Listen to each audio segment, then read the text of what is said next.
You're watching another episode of Light and Darkness here on ABN, where we're looking at 7 parables of Jesus on the kingdom of heaven, and we're on our 4th episode today on based on Matthew 13:47 to 50, the parable of the fishing net, which reads, "Again, the kingdom of heaven is like a dragnet, or a fish net, that was cast into the sea, and gathered some of every kind, which when it was full, they drew to shore, and they sat down and gathered the good into vessels, but threw the bad away. So it will be at the end of age. The angels will come forth, separate the wicked from among the just, and cast them into the furnace of fire. There will be wailing and gnashing of teeth." And so what this tells us is, when we are close to the end of age, when we're coming to the end of age, there will be 2 groups of people. There's no lukewarm. You're either hot or you're cold. You're either with God or you're against God. You're either a follower of Christ and you have love for Christ, or you have an enmity towards Christ and you reject Christ.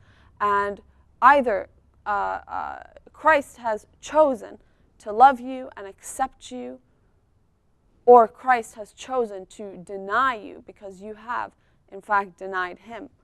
So it's saying that with these two groups, it's really focusing on the second group.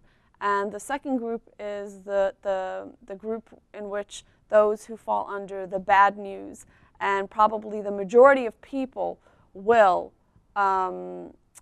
fall under this second group. And it's unfortunate, but it's a reality that God is warning this generation, and God is continuing to give opportunities and chances to this generation. And he's saying that a day will come where you will not have the option to choose. I'm giving you that option today. I'm pouring out my Holy Spirit today. I'm giving you signs today. I'm giving you wonders and miracles today. I'm sending you prophets today, but no one is listening. And so the day is coming, and that day is coming soon. And each day we come closer and nearer to that final day where justice will be served for group number 2, and really justice will be served for group number 1 as well.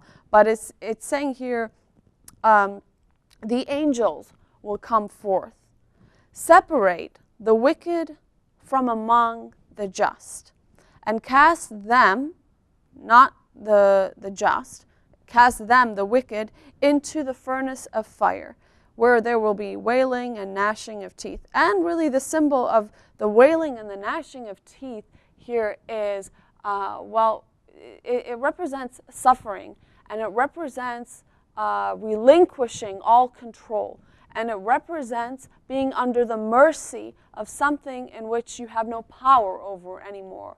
And it represents something that's coming for those who have not accepted God and who have not followed God and who have chosen to oppose God. It is saying that something is coming where you will regret not having made that choice now, where you will have to surrender one day, whether or not you choose to do that now.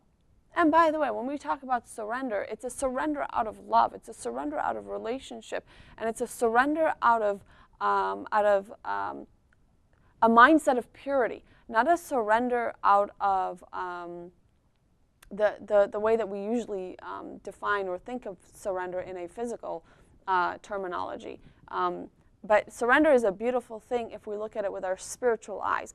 But regardless, if you believe it or if you don't believe it, if I believe it or if I don't believe it, a day is coming where the justice of God will be served, and the people of God alone will stand firm, and the people of God alone will experience righteousness and will experience the power of God, and the rest will be at the mercy of God, and the rest will be under the justice of God, which has been coming as a wave, as a waiting wave, as a wave that's been building up, that has been paid no attention. But that's what he's saying here.